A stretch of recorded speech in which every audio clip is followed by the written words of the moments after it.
So, what is it like to be a salaryman? Tokyo, Japan, is home to a class of white-collar workers bound by relentless schedules and an almost reverent devotion to their companies. Everywhere you look, on the streets and on the trains, there are rushing crowds of uniformed salarymen. We wanted to approach them to see what their lives were like. But their lifestyles leave little room for anything other than the corporations they serve. They're tired, overworked, and sometimes these pressures are so extreme that you will find them passed out on the city streets. What we set out to find, however, was beyond this chaos and absurdity, but the fleeting glimpses of their innermost dreams and deepest human nature.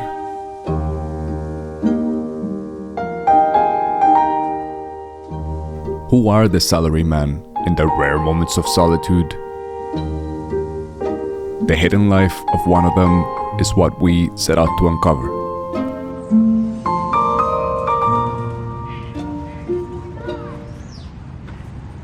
The inception of the salaryman era can be traced back to an earlier time, that which is one of the darkest episodes in our human history.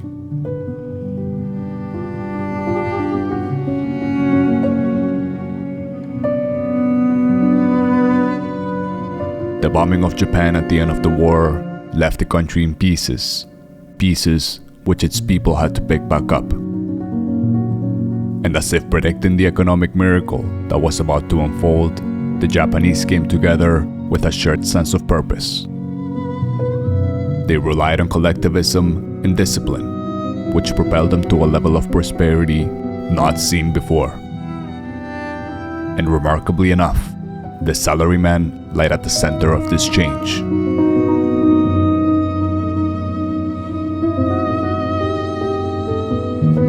Their image in the country became heroic, something to aspire to. But this would not come without a steep price to pay. Newly formed corporations designed a system that offered them a lifetime of secure employment. But this was in exchange for their unquestioning loyalty. Avoiding individualistic behaviors that might disrupt the collective harmony of the company was not only encouraged, it was expected. And this meant they had to work ridiculously long hours, all while adhering to strict hierarchical rules, which often resulted in grand displays of respect.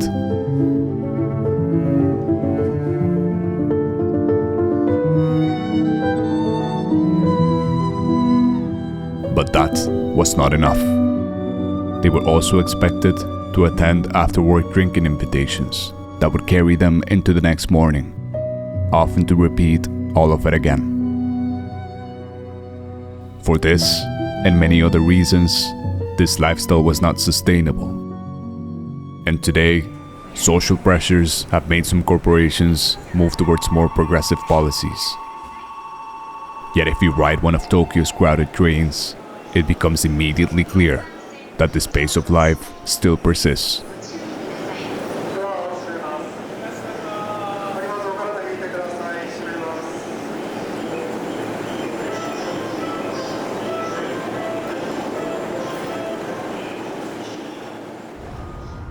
This is Takashi. He has lived in Tokyo for all of his life, and today he works as an assets manager for one of Japan's big corporations. I never intend to be a salaryman, but it just happened. I've been working for the same company for 35 years, but it's quite normal in Japan.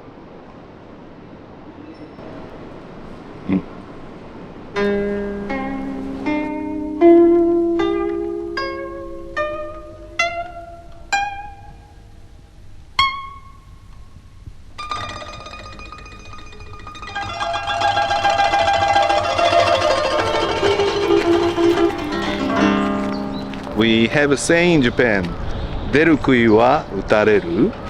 It means that the nail that stick out gets hammered down. That's why I'll be here. It's feel free.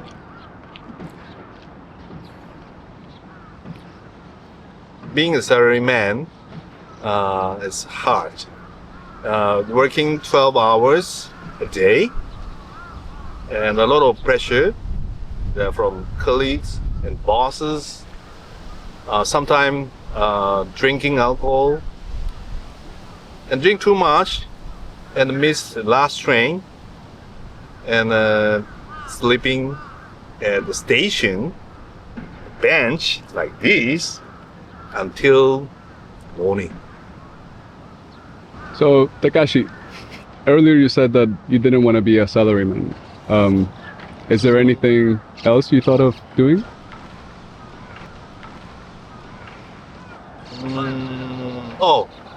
I wanted to be a kabuki actor,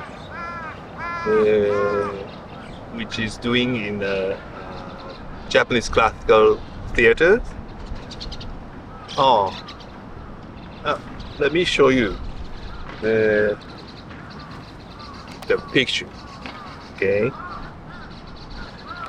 this is the kabuki actor. Really, I wanted to be. And this. But unfortunately, kabuki is the lineage, like business, was grandfather, father, son, and grandson, the lineage. So that's why it's quite difficult to be.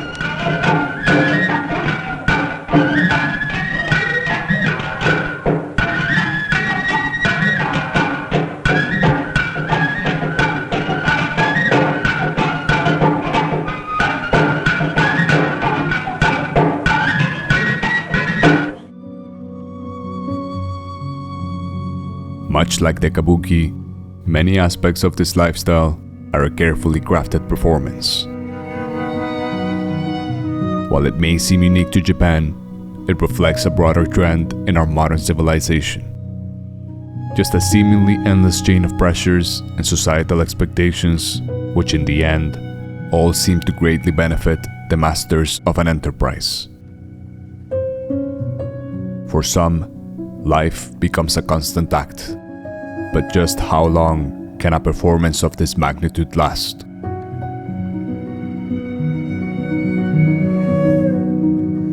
For Takashi, at his age, the mask has begun to slip, and he's not swayed by these expectations anymore.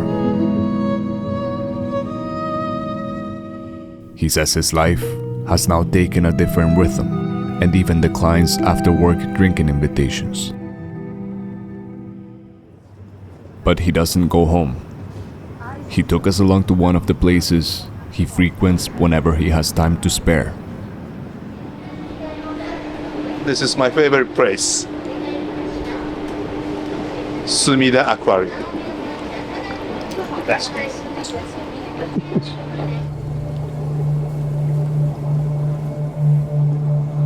It was never clear to us why he loved the aquarium so much. But whenever we asked, he would simply say that he just couldn't stop looking at the fish. They are creatures that naturally want to burst forth, yet remain unaware of the manufactured world around them. Trapped in a state of perpetual confusion, they swim.